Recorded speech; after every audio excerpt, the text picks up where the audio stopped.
So please join me in welcoming His Worship Mayor Mike Hurley for his State of the City address.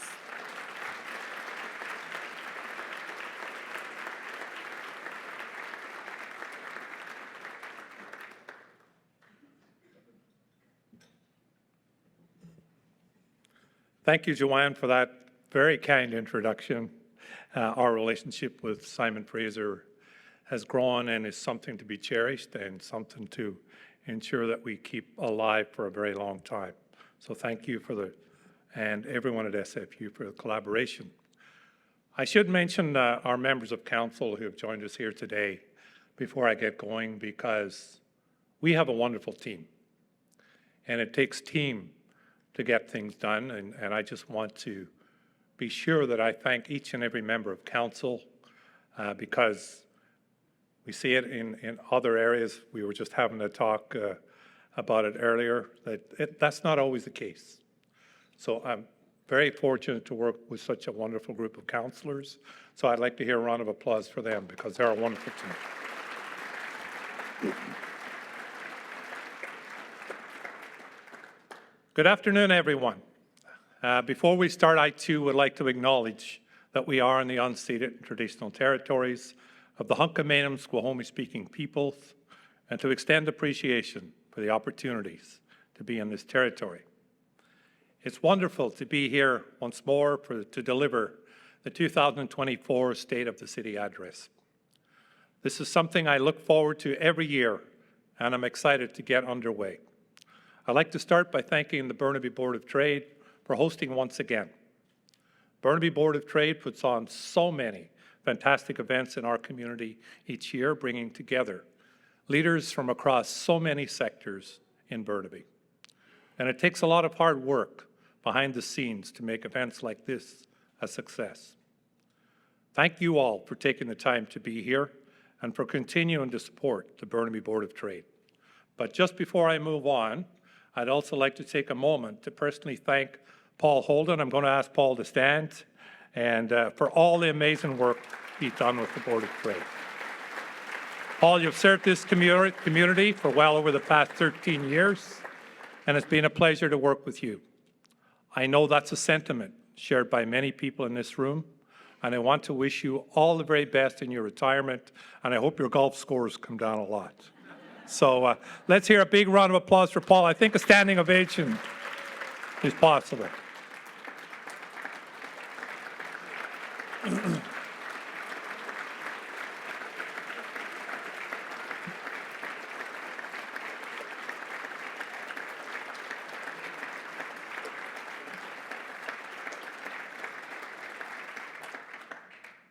From businesses to community organizations and nonprofits, this room is filled with people who enhance our city. It's great to see Antonia Beck here today. Antonia does wonderful work with the Burnaby Neighbourhood House, which is such a valuable resource in our community.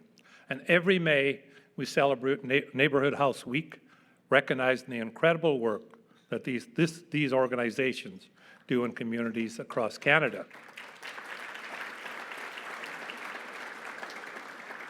So thank you, Antonia, for joining us, and happy Neighbourhood House Week. I could go on, but we have a lot to get to today. To start, I'd like to tell you a bit about the great work that's been happening over the last year. From significant advances in public safety, parks and transportation, as well as the completion of a major recreation centre. There is so much to talk about. We've also seen some major changes to housing legislation in our province, which will transform not only Burnaby, but cities across BC. And as you might expect, I'll have a little bit to say about that too. But for now, let's jump into some of the highlights, what we have been working on. In the Burnaby Mountain area, we recently completed the first of 2 new fire stations. Fire Station 4 is located next to Burnaby Mountain Golf Course, and we'll be hosting a grand opening for the community next month. It's a beautiful modern facility and will be home to our wildland firefighting equipment and personnel. And later this year, we'll open Fire Station number 8, the first fire station on Burnaby Mountain. These two projects mark a huge increase in emergency response capacity in the Burnaby Mountain area. And as I'm sure you know, the expanded Trans Mountain Tank Farm and pipeline are both next door. Make no mistake, we opposed that project, but now that it's here, our focus must be on keeping our community safe, and that's where we're at. If you've driven by these new fire stations, you may note they look similar. That's intentional. We duplicated the designs, making it easier to build them fast and at low cost. These are big-ticket projects, and we're keenly aware that it's getting more expensive to build in this post-pandemic, high-interest world. I know this likely rings true for many of you who are here today and attempting to build your own projects. I'm thrilled to share that both projects are coming in on time and on budget. Credit is due to staff who led the projects, and the success can also be attributed to our decision to use the integrated project delivery model. The IPD model gets city staff, designers, and construction team around the same table throughout the projects and incentivize savings. We'll also use this model to build a new RCMP detachment, a project we approved earlier this year. As you may know, we're home to the second largest RCMP detachment in Canada, and just a note, depending on what happens in Surrey, and who knows what that is, we may become the biggest RCMP detachment. So a new building is long overdue. The current one was built in 1967 as a courthouse. Burnaby's population at that time was 112,000, less than half of what it is today. Suffice to say, the time has come. We're committed to ensuring our first responders have the tools and facilities to keep our community safe.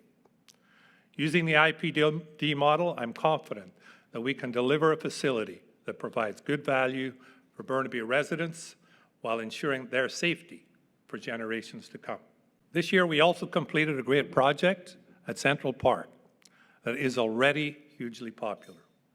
The Central Park Perimeter Trail is 3.5 kilometers and is one of the longest continuous rubberized tracks in Metro Vancouver. Abundant trees around the route provide shade during the day and is well lit to allow people to enjoy using it later in the evening. It's a great new amenity for the neighborhood and anyone who wants to visit. I encourage you all to check it out and enjoy the natural beauty of one of Burnaby's largest parks. Burnaby's parks also deliver benefits you may not have considered. They absorb heat, helping to keep our neighborhoods cool during heat waves. During periods of heavy rain, they help to absorb runoff and protect our homes. They also provide important habitat for Burnaby's flora and fauna. According to our estimates, there are about 630,000 trees in Burnaby. They're a precious resource for our residents, and we recognize the importance of managing them with care. Last year, we started a conversation with residents to develop the city's first urban forest management strategy. It will outline how we protect, enhance, and ultimately expand the urban forest in Burnaby. Today, our tree canopy covers about 32% of our city. Our goal is to increase that to 40% by 2050, with an emphasis on parts of our city lacking in tree cover.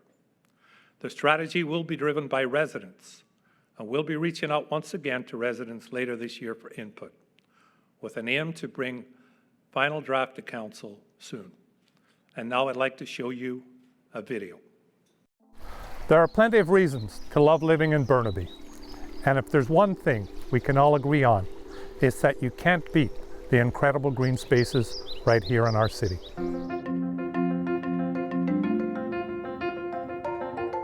We're so fortunate to live in a community of diverse landscapes, with the Broad Inlet to the north, Fraser River to the south, and plenty of streams, forests, and even a mountain nestled in between.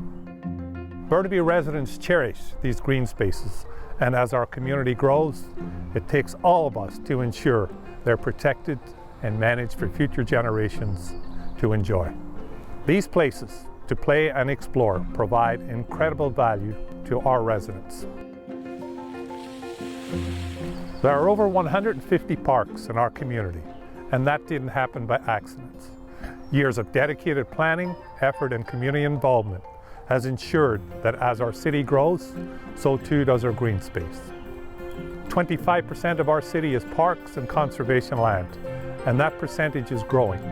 During the 2022 municipal election, residents overwhelmingly voted to dedicate an additional 205 acres of city-owned land as park. In fact, since 1987, parkland in Burnaby has grown by more than 30%. And new master planned communities are adding more outdoor recreation amenities in our urban centres. But as we look to the future, and as our city densifies, our priority is to enhance and ensure everyone can benefit from green spaces close to home. In the coming years, we'll make improvements to our major parks, including high-quality playgrounds for kids, and we're committed to continuing to build our local park system. We know how important it is to have a neighborhood park just a short walk from your home. It makes our city more livable, vibrant, and sustainable. At the city, it's our priority to ensure everyone has a place nearby where they can play, explore the outdoors, and connect.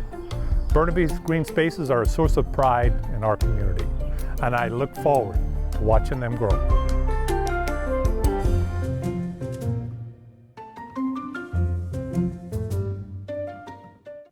Just love that music, huh?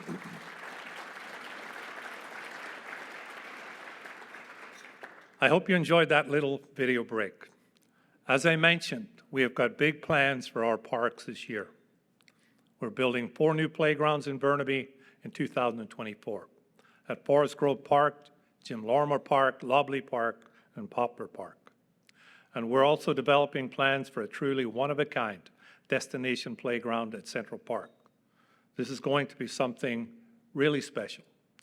The playground will have unique features you won't see at other playgrounds in our region. It will be the first step of a larger transformation in that corner of Central Park that will ultimately feature a new community plaza and a lawn area, the perfect place to gather and relax.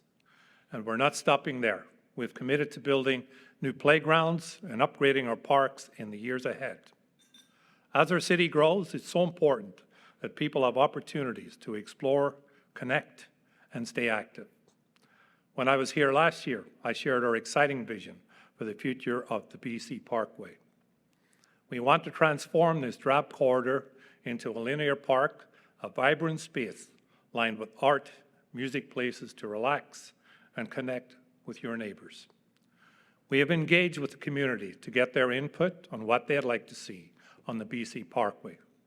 And I'm pleased to share that we've made great progress on designs for this project, and I look forward to sharing a draft plan later this year. Last month, we welcomed the community to the brand new Rosemary Brown Recreation Centre. On May 11th, we will host a grand opening for the community, and we hope to see you all there.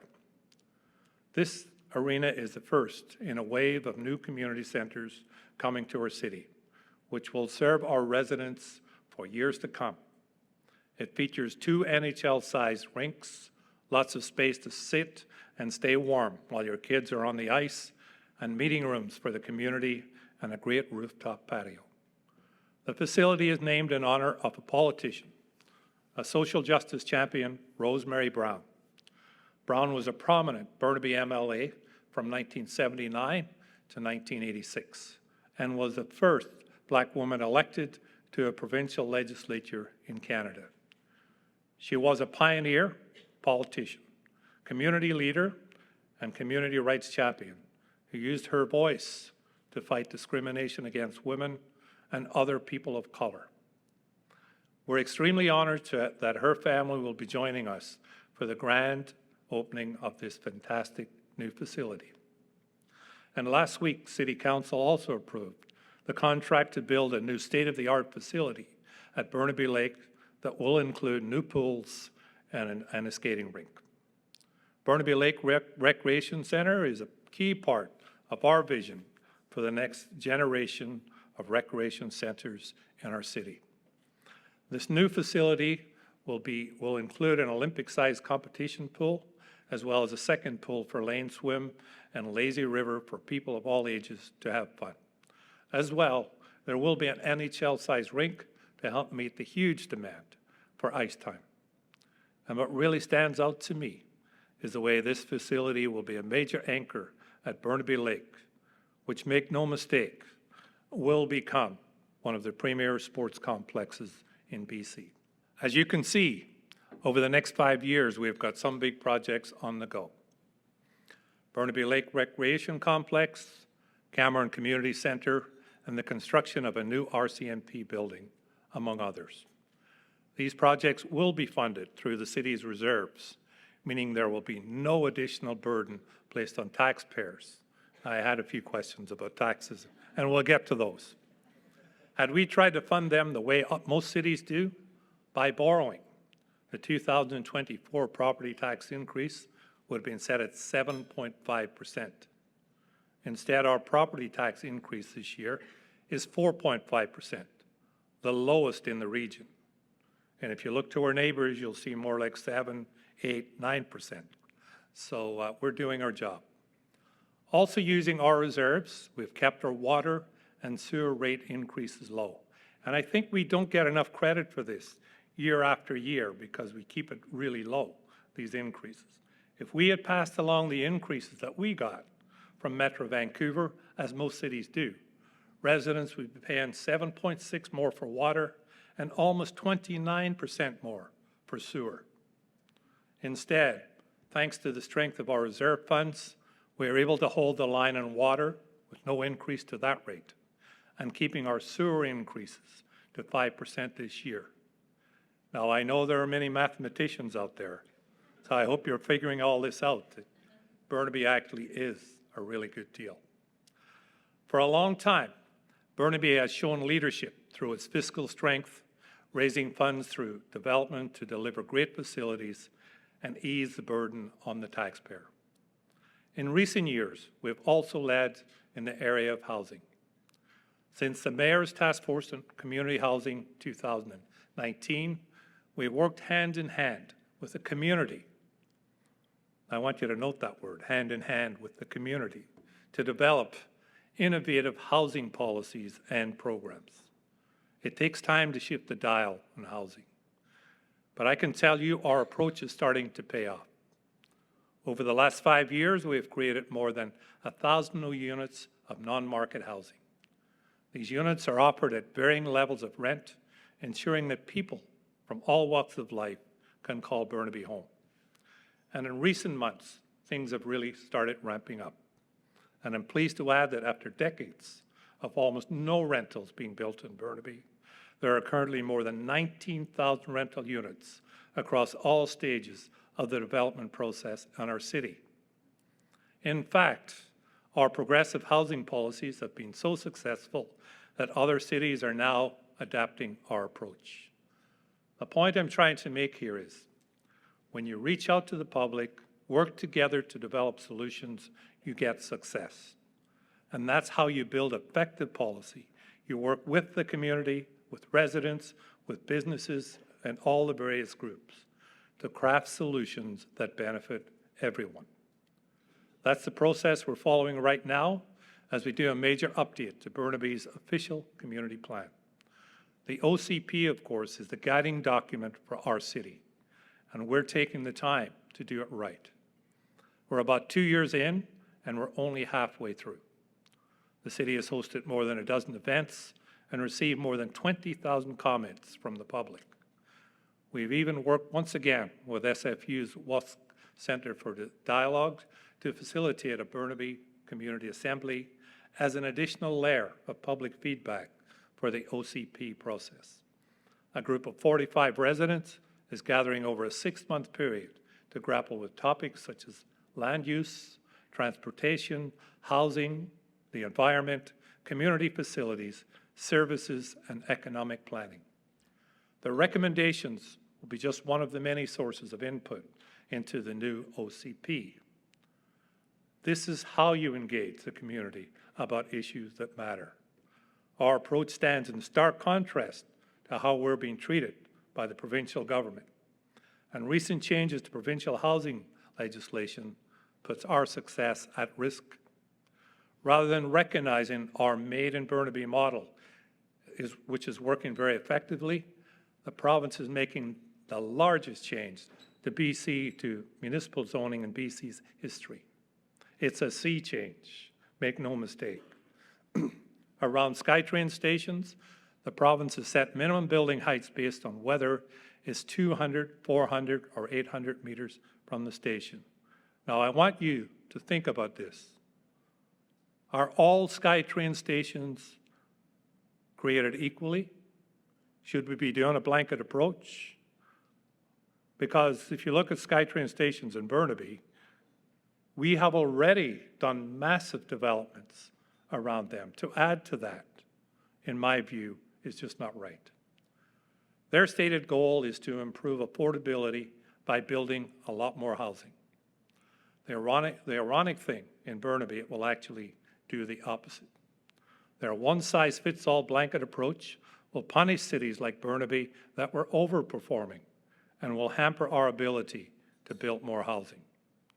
To date, Burnaby has had a very well-balanced approach. Our growth was focused in our 4 town centres, where we offered densities that far exceeded what the province envisions. The province is changing zoning, and in doing so, will push high density out of our town centres and into anywhere within 800 meters of a SkyTrain station. I don't see anything or anyone part of these changes improving affordability, which is supposed to be the stated goal.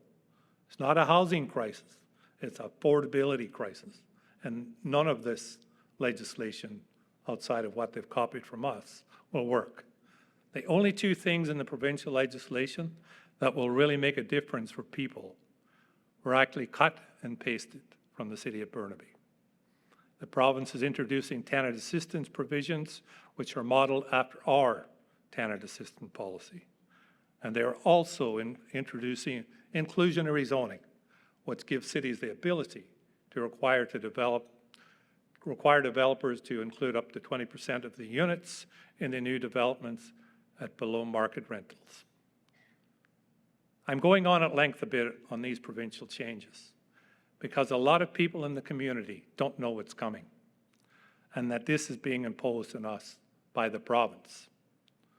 And many people aren't aware how significant these changes will be to the character of our city. What I can promise you, though, is that we're working hard to ensure that, regardless of the changes, Burnaby will continue to prosper and to thrive. On that note, I'm pleased to see our local film industry bouncing back after a difficult couple of years. As you may know, 2023 in particular presented challenges for the film industry around the globe. Actors and writer strikes led to work stoppages and slowdowns across the board. And while we're glad to see the workers reach a fair settlement, it's also important to ensure that one of Burnaby's key industries continues to grow. We've said it before on this stage, but Burnaby is truly the heart of Hollywood North. I'm encouraged to see many productions picking up at our many stages and studios across the community. We have a wealth of studio space and technical talent. In fact, Burnaby is home to more than 50% of BC's sound stages, and more are on their way. Bridge Studio is nearing completion, a facility at Lake City that will be the largest film television production studio in Canada. That makes us uniquely suited to weather the downturns that will happen in any industry. And it also means we're in prime position to capitalize on the return to full production in the months ahead. It's always great to see Burnaby in the background of shots from major blockbusters and hit TV shows. But the important thing to me is that this industry continues to provide good, high-paying jobs to our residents. And that's why we're also committed to supporting the growth of Burnaby's high-tech hub. For decades, the Technology Centre has been an important driver of Burnaby's local economy. And over the last few years, we've seen more and more companies choosing to come to Burnaby to expand their businesses or to launch their operations. I recently had the opportunity to tour the Tersa Earth Innovations facility. This Burnaby-based startup is transforming the mining industry by turning environmental risks into high-value assets. Their groundbreaking technology not only mitigates the harmful impacts of mining, but also has the potential to recover precious metals from the waste. It's a technology with huge potential to address the risks related to tailing ponds, which are common across mining communities in Canada. This sustainable approach not only supports our environmental goals, but also boosts our local economy. I'm excited to see this technology continue to develop in our own backyard, and I hope you keep an eye on the innovations happening right here in our city. Another way we can support our industry and business communities is to ensure our transportation systems are prepared to meet the demands of the 21st century. 3 years ago, we adopted Connecting Burnaby, a comprehensive plan for the future of transportation in our city. It's a long-term vision looking 30 years into the future. And we're already seeing some results from the strategy. And last winter, the Mayor's Council on Regional Transportation announced that the Metrotown to North Shore route has been selected as a priority for the region's first rapid transit routes. For those unfamiliar with the term rapid bus transit, it refers to a high-frequency rapid transit system. Buses operate on routes with dedicated lanes and enhanced stations.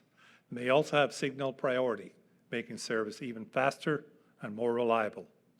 This project will help reduce congestion and improve the access to employment, education, and recreation opportunities for residents on both sides of the Burrard Inlet. I look forward to seeing it advance. We're also upgrading our cycling networks and infrastructure to keep up with demand. Last year, we launched Phase 1 of the Edmonds Town Centre Cycling Improvement Project. We built neighbourhood bikeways and corridors using quick-built methods to give folks a chance to get out and ride. We got a lot of valuable feedback from the first phase of this project, and the second phase is now underway, with an aim to have more cycling routes ready to test out this summer.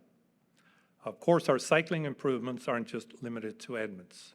In North Burnaby, work continues on the Vancouver to SFU Bikeway, which will help make this vibrant area even more lively. You may have heard, because it's not the type of news to make the headlines, but last year we installed 50 new bus shelters across Burnaby. On the rare occasion that it rains in Burnaby, I know it's nice to be able to duck under cover as you wait for the bus. It's one way of making it a little easier and safer to take transit. We're not stopping at 50 though, and this year we plan to install another 50 bus shelters. And that's so important, I think, as we encourage different modes of transportation. There's one final project that I'd like to talk about, one that I'm quite excited about, and that is the Burnaby District Energy Utility. This project will not only address our climate change goals, it will also deliver cost savings to businesses and residents.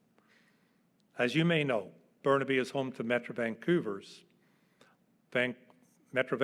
waste-to-energy facility, where we burn about a quarter of the region's garbage. Every day, a huge amount of heat produced goes to waste. And currently, only 25% of the energy produced by this facility is utilized, a staggering waste of potential. However, with a district energy system, we can increase the efficiency of the incinerator to an impressive 75%. It's a unique opportunity. No other big city in Canada has this kind of untapped potential energy sitting in their backyard. The premise is simple. The heat from the waste to energy facility is captured. Through a network of connected underground pipes, the energy is then delivered to buildings for heating, cooling, and domestic hot water heating. District energy is a versatile, proven technology used in cities across the world.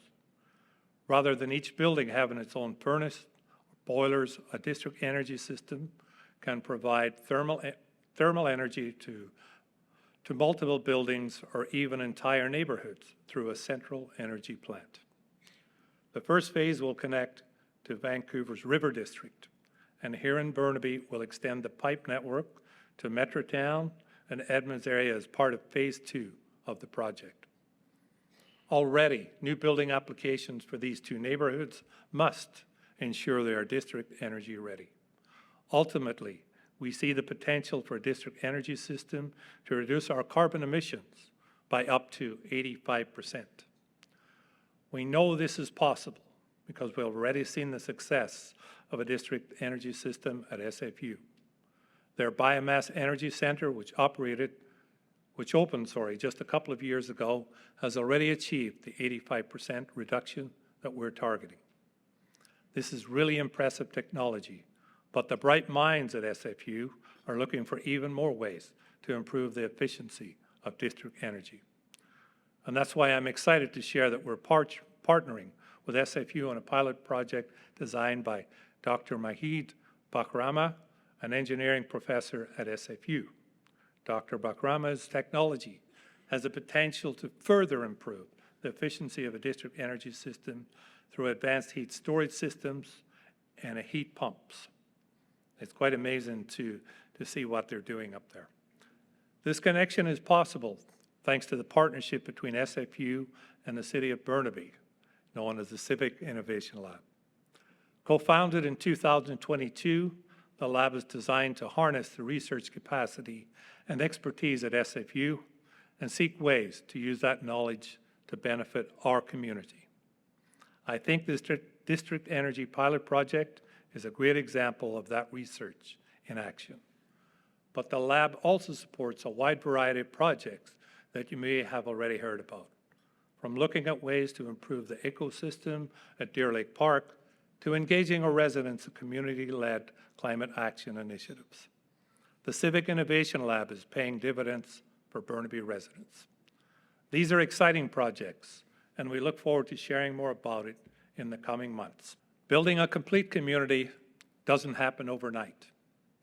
It happens over the course of many, many nights. It takes hard work, planning, and the collective will of our community. I'm inspired by the people here in this room who work every day to build Burnaby into the great community it is. Whether you do business here or you live here, we want you to feel invested in this community. It's a great sign that 2 years in a row, we've had a capacity crowd to listen to this speech.